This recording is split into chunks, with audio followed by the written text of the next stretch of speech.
This program is brought to you by Tab. We're on. Download the app today. What are you really gambling with?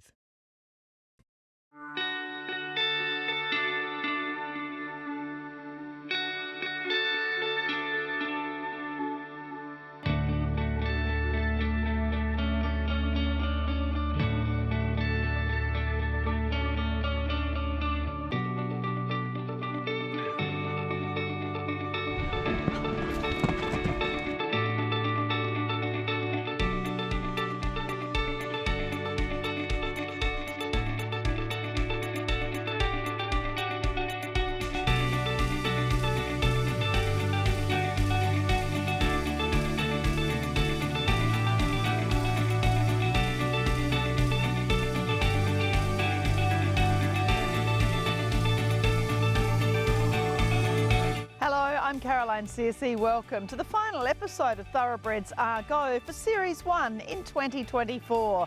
Coming up on this week's show, we visit TBA Fast Track graduate Abby Wheatland, now a stallion handler with Darley Godolphin, showing the crossover that is possible between the equestrian world and the breeding and racing industry. The Melbourne International three-day event at Ware over the June long weekend attracted large numbers of super competitive thoroughbreds, and we catch up on the progress in the rehoming of thoroughbreds in Victoria. And a wonderful Arrowfield stud beyond the winning post. Where are they now? Featuring their queen, the Golden Slipper, Victorian Oaks and Australian Guineas winner and super successful broodmare Miss Finland. Now retired from breeding but loved by everyone she's touched at her birthplace from the day she was born. That's all coming up in a bumper episode of Thoroughbreds Are Go. Last week we looked at Thoroughbred Breeders Australia's Fast Track course and how it brings newcomers from the equestrian world and outside it into the breeding and racing industry. This week we have a great story on Abby Wheatland, who went through the Fast Track training course and is now in one of the most exciting jobs in the breeding industry as a stallion handler at Darley Godolphin's New South Wales base. Abby is also a great advocate for the thoroughbred and a wonderful example to other young people wanting to get a great career in the thoroughbred industry.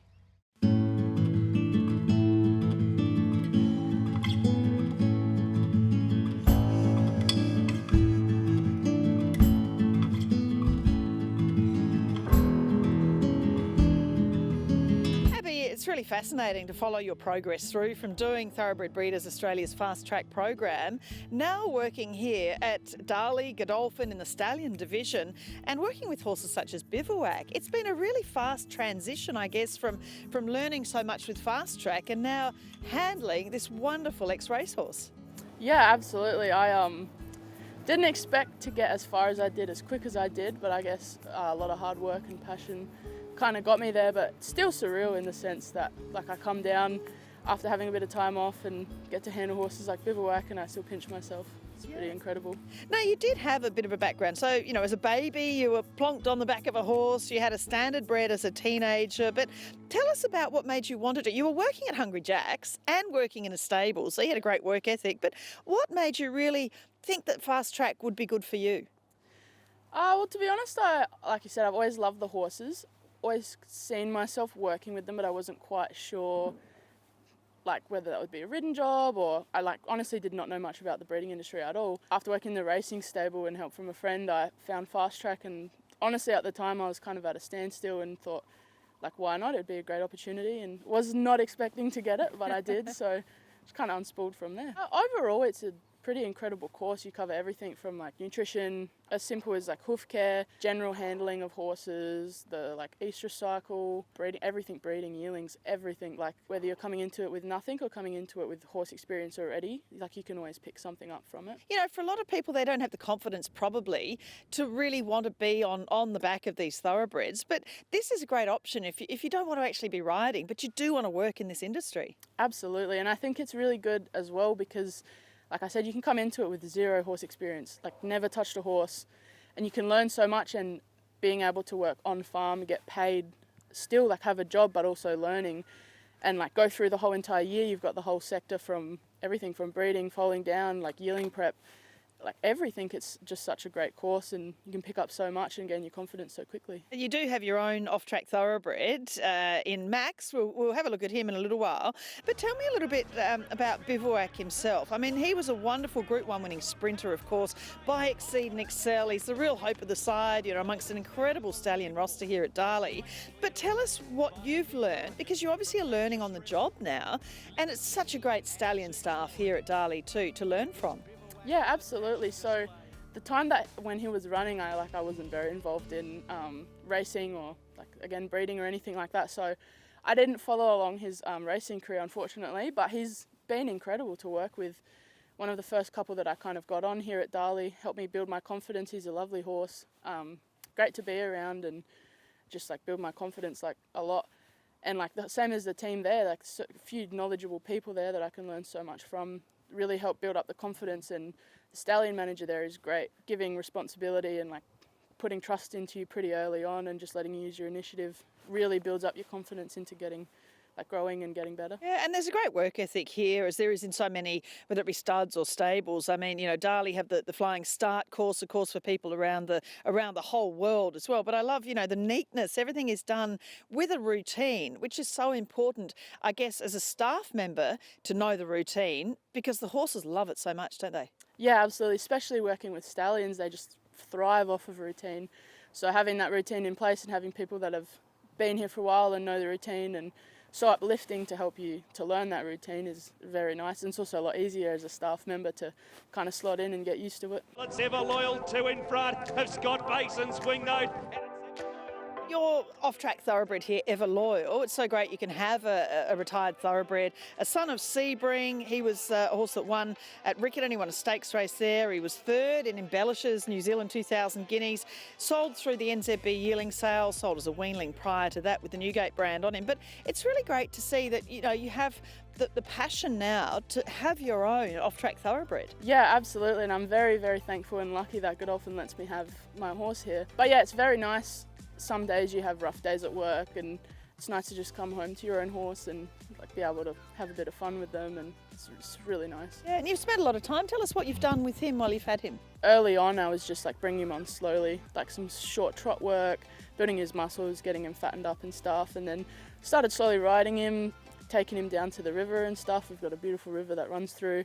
It's really lovely for their legs and just a bit of fun. I lead him off of the work tours here and there and plot him over some jumps, take him for trail rides with my friend. It's really good. You obviously have a lot of confidence around horses now, and I guess that's part of the fast track, training as well, of being taught that you're doing the right thing around them to eliminate as much as you can the risk of getting in their way or something going wrong. Yeah, absolutely. And I think just because of how they have laid out the course, you learn everything about as simple as putting on a head collar if it's something you've never done before, to safe zones in a horse and looking out for behaviours like horses throwing ears back and kicking, just stuff like that to really help you notice those things if you're not fully aware of it yet. Getting in there and handling that. I think they have stock horses there, and being able to go in there and start with those guys, and then the slow pace at the start of being on your farm and how supportive everyone is really definitely helps grow that confidence. We've noticed here at Darley over the last few years too, there are a lot more girls and women that are actually handling the stallions. It's a great thing, isn't it,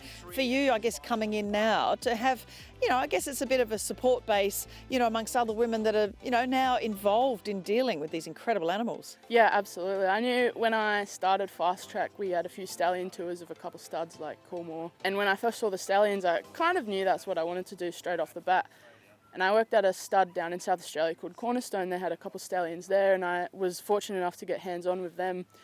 And it was very intimidating coming up to the hunter thinking that's what I wanted to do, because it's has previously been a male-dominated part of the industry, but Godolphin was definitely always pretty high on my priority list, just because I'd seen through parades and stuff that there were a lot of women on the stallions, and it's very uplifting and encouraging seeing other women on stallions, and makes you feel like you can do it, sort of thing. What's your aim? I mean, what I can see in the future, as you said, you weren't really in the industry when Bivouac was racing, but boy, I reckon you're going to love it when you see the first of the Bivouac foals racing.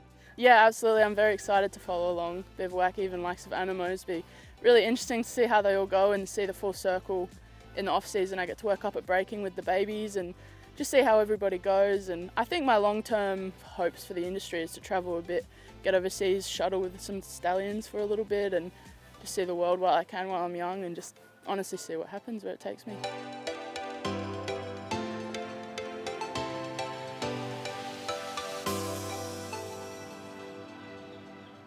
Great to see so much passion in someone so new to the industry as Abby Wheatland.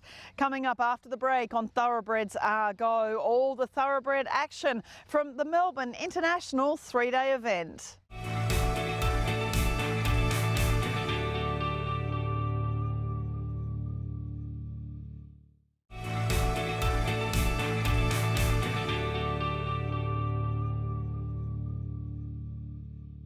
Every season on Thoroughbreds Are Go, we try to update viewers on the progress of the different programs for rehoming thoroughbreds in each state and territory. In Victoria, evidence of the success of some of their programs was seen at the prestigious Australian International 3-day event at Werribee with some excellent performances by off-track thoroughbreds.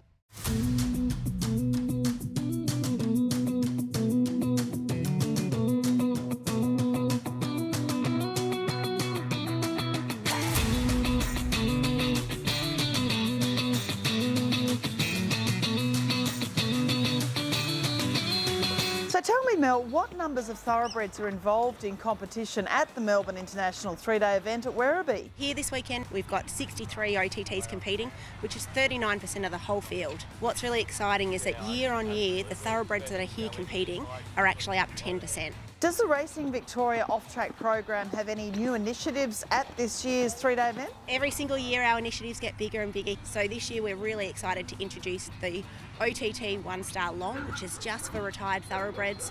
We had 26 horses out there competing and it was so popular there was actually balloted, so essentially people got a start depending on their previous performances. They make such good eventers because of their agility and their stamina and their versatility. There's not many other animals that can transition from one career into another, and it's so wonderful to see these horses out here competing knowing that they previously were racehorses. There are certainly some famous names here competing on thoroughbreds, Shanae Lowings and Bold Venture, of course being one of the most high profile, but there are so many others too at the elite level of competition. Absolutely, so obviously we're coming into an Olympic year. This year is the Olympics in Paris, which is really exciting, and it's fantastic to see Shanae out there competing on an OTT. She's actually leading the 3-star as well on another OTT, so it's just really wonderful leading into these big end events to see so many competitors out there in the elite ranks. Ready, gates are back and away. It's so important, isn't it, for all racing jurisdictions and racing bodies to support these events, isn't it? I guess the more incentives there are to encourage riders to take on thoroughbreds and compete in these events, the more horses get great new homes. Across the weekend, across all levels, thoroughbreds are well represented. So as I mentioned, we've got the 1-star OTT class through to the 4-star, and what's really exciting at the moment is we've got thoroughbreds that are leading an equal second in the 3-star. Tegan Ashby's looking to go back-to-back on her OTT Magic Mushroom.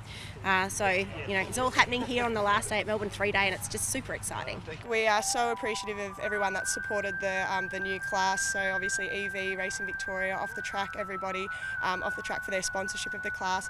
It really allows, you know, the more inexperienced horses that have had a previous life in racing come out and see what the 3 days are about. And hopefully we see a lot of the same horses back in the 2-star, 3-star, 4-star in years to come. So it was a really good opportunity to get that exposure for those horses, yeah. Yeah, so my partner and I, Sam Woods, have 5 thoroughbreds between us this weekend. We've just been really lucky to come across great thoroughbreds. They're such an amazing breed and really suit the sport. So I guess when you give them the opportunity to change their career, it's amazing and it gives them the best possible chance in life. They're just so willing and so easy to train, so that's why I love them. It's a great atmosphere for the horses to start at 2-star level. It really gets the horses from a young age used to the atmosphere, and the course is so inviting for the younger levels as well, so I just love it. It's great for the horses and in their improvement. I'm hoping to be selected for Paris Olympics on Bold Venture, so that's in the next few weeks. We'll hear about selection, and then hopefully off to Paris in July, so we'll come home and then regroup and get the other thoroughbreds out. He's a really good jumper, so it was more If anything went wrong, it was more a reflection on me than him. But my round was clear, under time. He jumped brilliantly, and I couldn't ask for any more than that. I really believe in the horse, so to get the job done today, is a big relief, and so happy. And I think it'll take a few days to process, but this horse is just a gem, and I'm so blessed to have him, and he's just a great partner. This will be his 6th off the track winning rug. He's done very well in the off the track classes that they've sponsored at each of the events. It's a huge honour. I think it's a great program to really encourage the rehoming of the racehorses. Like you can see over the weekend, they're just phenomenal. Like, they're a little tough. They give you everything. You know, he ran around 10 minutes and 10 seconds yesterday, and then he came out and jumped his socks off today. So you really can't fault them. So it's a really good program to be. Tell us about the work being done in your off-track setup at Werribee. It's important to have a presence here, but you're also providing an incredible amount of information for people who've taken on or are interested in taking on thoroughbreds. It is so important. This is such a wonderful opportunity for not only Racing Victoria but off the track to engage with the public, to educate people on life after racing and the options that we do have for thoroughbreds. So we are here proudly activating and proudly promoting life after racing and post-racing careers for retired Victorian thoroughbreds. We want to be here, we want to be on the ground, talking to the general public and promoting retired racehorses, speaking to new owners and OTT riders about how their horses are going, or if they've had any little hiccups along the way, and how we may be able to assist with our programs. Not only do we have our acknowledged retrainer network, but we've got some really important programs such as our reset program, our companion horse program, and some really important partnerships. So we want to be out here continuing to push and promote retired racehorses in their second careers. It feels as if we're coming to a juncture in the program supporting thoroughbreds away from racing. It's really hard for retrainers to cover their costs. And while there are, of course, various percentages of prize money going to welfare in different states and territories, it isn't enough to cover the number of horses that need to transition out of racing and the breeding industry, is it? Well, Racing Victoria, we guide the ship on equine welfare, but it is a shared responsibility and everyone has a role to play. So everyone from breeders, trainers, owners, through to bloodstock auction houses and the like. We are a collective, and as an industry we need to work collectively on this. And it's so important to have this discussion we're seeing at the moment. The racing world can't expect the equestrian world to take on these horses and keep them for life. So, alternatives must be looked at. Is there an ideal model to safeguard all ex-racehorses? As we know, PRAs and different organisations across the country have different models that we use. So there is no one specific answer for this. What's really important is we've done a mountain of work. The industry has done a mountain of work in the previous 10 years on this, but we can't take our foot off the accelerator. We need to keep progressing and we need to keep innovating. So it's really important that as an industry we continue to push forward and we keep this on the agenda and looking for new and improved ways for efficiencies and innovation to keep moving the dial on equine welfare. It seems as if more and more owners are really getting involved in supporting their racehorses into new careers, but more owners still need to take responsibility for their horses when they retire, don't they? What do you think are the best ways for owners to go about supporting their horses? Yeah, so what we're seeing is more and more owners who are sending financial support along with their horse to the retrainer or their new owner. It's really about helping that horse become established in their new home and their new career and in that first transition once they move away from racing. So it's that commitment that even though the horse has finished racing and has retired, that the owners are committed to those horses. Whilst we do see owners who are taking on that responsibility, this is an industry-wide initiative that we need all owners and trainers, and everyone needs to be committed to their horses when they finish racing. So great to see thoroughbreds performing in such big numbers at such a huge event. Coming up after the break, a wonderful finale to this series of Thoroughbreds Are Go in Arrowfield Studs. Beyond the winning post, where are they now? We feature their queen, Miss Finland, a super race filly and outstanding broodmare, and the people who've loved her here at Arrowfield from the day she was born.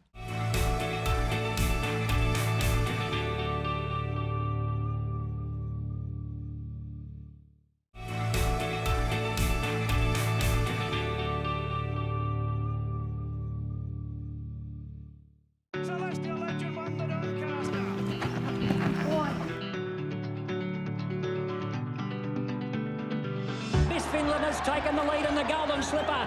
John Massara, the owner, told David Hayes, I'm going to give you the best 2-year-old filly in Australia when he gave her this one.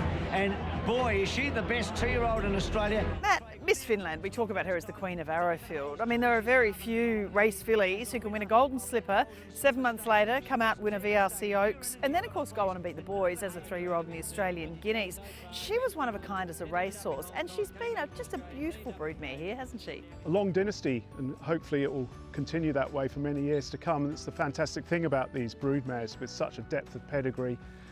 They don't always go on to succeed at stud, but you know, there are those that do, and she's certainly amongst those illustrious few, such as Urban Sea and those great mares that just continue to produce and keep giving. Very strong fillies family, of course, but she has had some good colts. I think she's herself produced 5 group stakes horses, and of course probably the most important one, they're all important, but Stay With Me, that has won a Group 1 herself, and through her daughters hopefully that Miss Finland line will continue. As you say, I mean, not all the mares get the chance.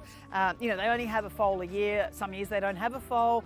They can be sent to the stallions that don't work for them, or the horse has to come out to basically be an Olympic athlete to be a Group 1 winner.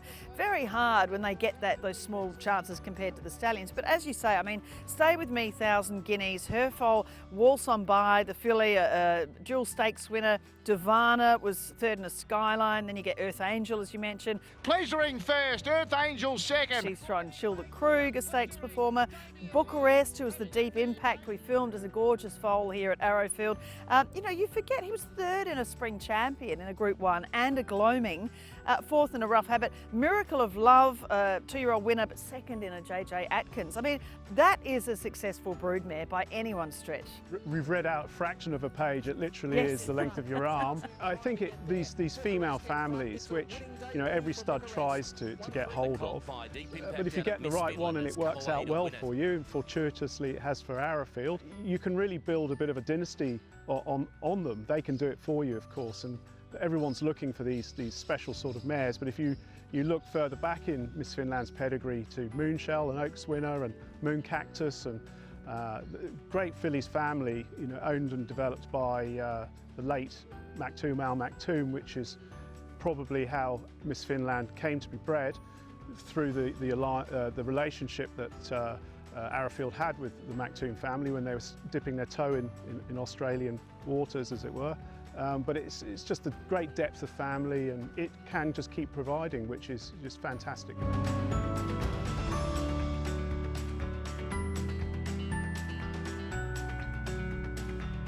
She's always been a special horse to all of us at Arrowfield, but obviously I was at the yearling sales when she was a yearling. I got to go there. I was there Slipper Day when she won the Slipper, which was an amazing day, obviously. Her first start as a 3-year-old, she won the day my daughter was born. So my wife has a real affinity with her. She used to help look after her when she worked here, so she always asks, where is she? She likes to go around the farm and visit her. And, I've got to take her, sons and daughters to the sales as well. And she's always been a lovely, kind, beautiful mare to help look after her. Obviously, I don't look after her on a day-to-day basis. The girls out there do an amazing job of doing that, but everything you've always had to do with her. She's just, a really nice mare, and, what she's done at stud, obviously throwing a Group 1 winner, which was amazing as well. It's been a privilege to be a part of, her life. And she does have something special, doesn't she? I mean, she is the leader of the herd, isn't she, really? Yeah, she always has been, even from when she was born. Sam said the moment, he looked at her, she was, a special horse. So, yeah, she's always been, top of the tree. Looking at her now as a retired broodmare, when they finished their life as broodmares, they can go on and be nannies or whatever, but what's her day-to-day routine now for Miss Finland? She's always been the matriarch since I've been here. And I'm sure my predecessors, when they managed her, would tell you the same thing. She has that presence, and she's a very special mare. So her daily routine is that she'll be always cared for here at Arrowfield, and she will end up being a nanny. She'll have a job where she'll take care of weanlings, fillies, she'll have a safe place and we'll take care of her. Kath Stockdale, who manages one of our areas, she takes care of the nannies. Get best treatment, arguably, of all the horses. They're left wanting for nothing. And Kath takes care of them very carefully and diligently. But she'll certainly have a place here. And you know, although we say she's retired, she still very much sees herself as a matriarch. She has that presence where she's always looking off into the distance, like a lot of the good mares do. You know, almost giving the impression that she's just tolerating your company, being by you. That regal sort of look, as a lot of these good race mares do. You know, she's a character, very much an important part of the Arrowfield team. You know, even though she's retired, you know, just having her around is just marvellous, as it is having all of these great horses around us. She means a lot to the whole of Arrowfield, doesn't she? Yeah, she's part of the family. She literally is just part of the Arrowfield family.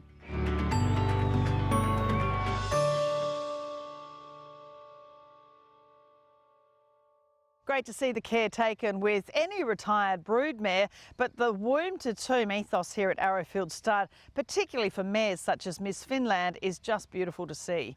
That's it for this series of Thoroughbreds Are Go. We'll be back in the spring with another 5 episodes. I'm Caroline Searcy. I look forward to seeing you then.